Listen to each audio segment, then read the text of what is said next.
I mean, I think it does look really good. The generations before this always felt a bit like small and narrow and didn't really look as good as the Golfs. And well, this one has that same like a bit square front the Golf has, with of course that red accent, the line running across the front, and some black inlays in the lower part of the bumper, and a black interior for the light units as well, which makes it look pretty aggressive with a honey gray pattern in there. We've got GTI wheels as well, 18-inch with red brake calipers, GTI badge right there. We've got a black roof, which I think is wrapped, yeah, but that does look pretty cool. We've got a little spoiler at the rear. We've got a stock exhaust, but Marco did remove the center silencer, so it sounds a bit deeper than a stock GTI, but it's nothing crazy.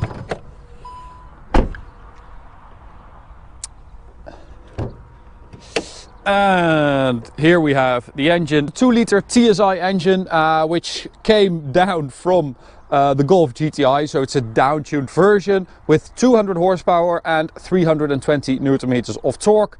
Now it's kind of funny because the Polo GTI, they kept increasing the engine capacity. So it started with a 1.4 with the turbo and the supercharger, then it went to a 1.8, and now to a 2-liter. So instead of downsizing, they're actually upsizing in the Polo GTI, which is a good thing because this engine in this car feels really torquey, because you have, yeah, it's quite a big engine for such a small car nowadays.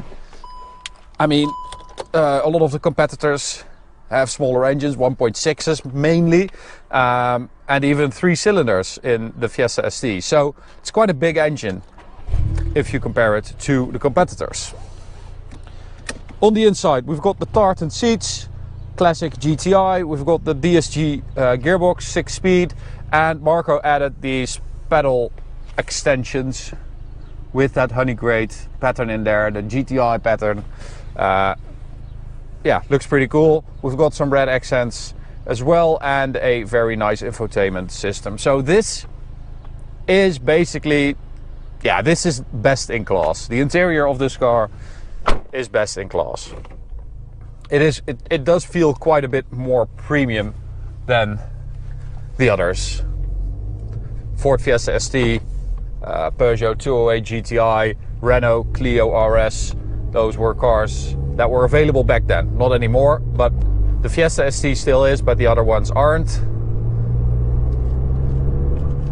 Alright, so let's go for sport mode. And sport for the gearbox as well. And we'll do a launch control, which means we have to turn off traction control. Oh, that's the wrong button. Great job. There it is.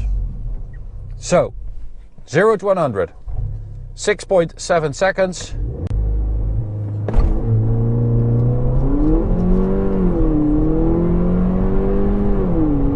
And there it is. It's still pretty quiet. I mean, the center silencer is gone, but still,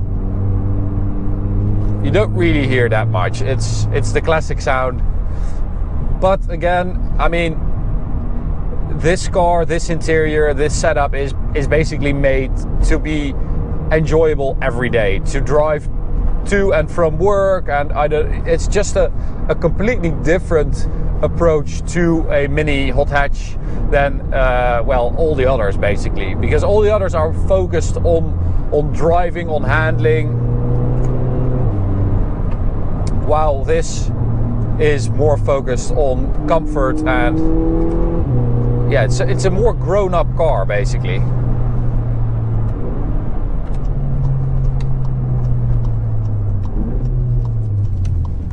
So we do have the electronic limited slip diff, the XDS, which is basically torque vectoring on the front wheels to mimic the workings of a mechanical limited slip. And in a stock car like this, it actually works pretty well. because you don't really reach the limits of the power. But once you start tuning a car like this or drive it in the wet, you really feel that it's not a real limited slip diff.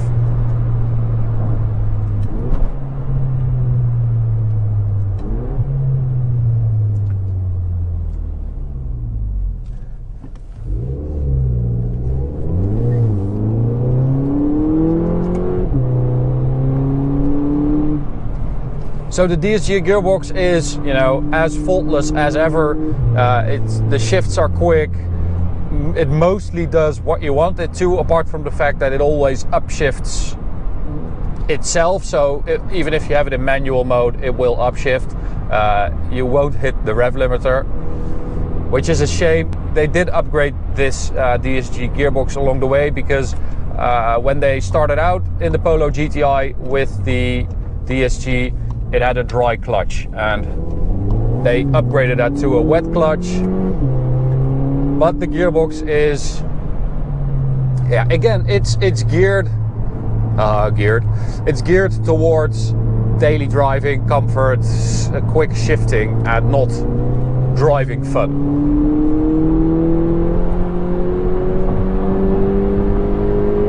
So here we go. On the Autobahn. Something flew off the car, I think. Don't know what the hell that was. License plate, maybe. Yeah.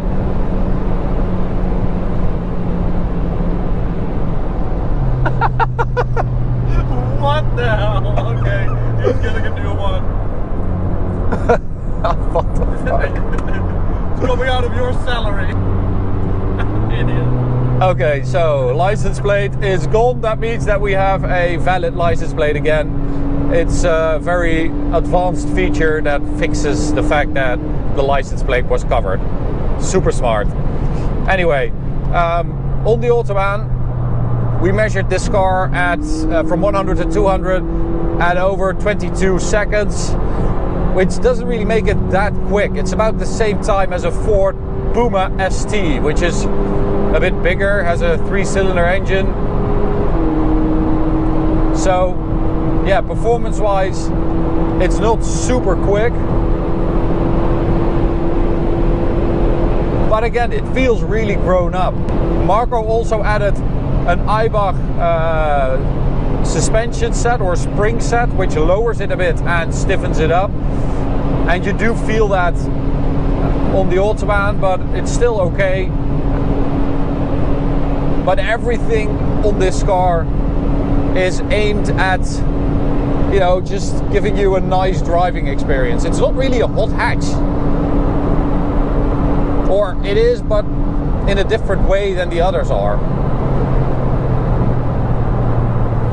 But it is a really nice car to start out with, as, you know, as a performance car, to maybe later upgrade to a Golf GTI or whatever you want. It is a very capable car.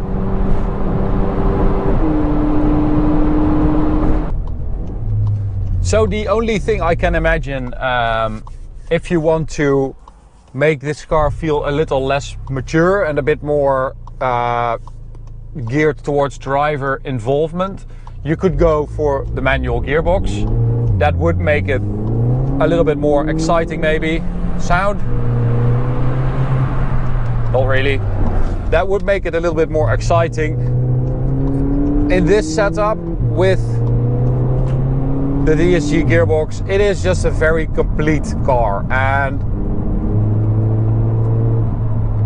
I mean, this is not bad. It will go around the corner pretty quickly, but you just don't feel that much because they've kind of filtered everything out, and that's a good thing and a bad thing, because it makes it feel super grown up and you get a lot of value for money in this car. It feels like a bigger, more mature car than it actually is, or than the competitors especially. But driver involvement it's not that exciting. I think that's the best way to describe this Polo GTI, but it is a really good car overall. So we're back at the gas station. That's it for this review. I hope you guys enjoyed it. You can subscribe by clicking the big button in the middle. You can also check out this video or go check out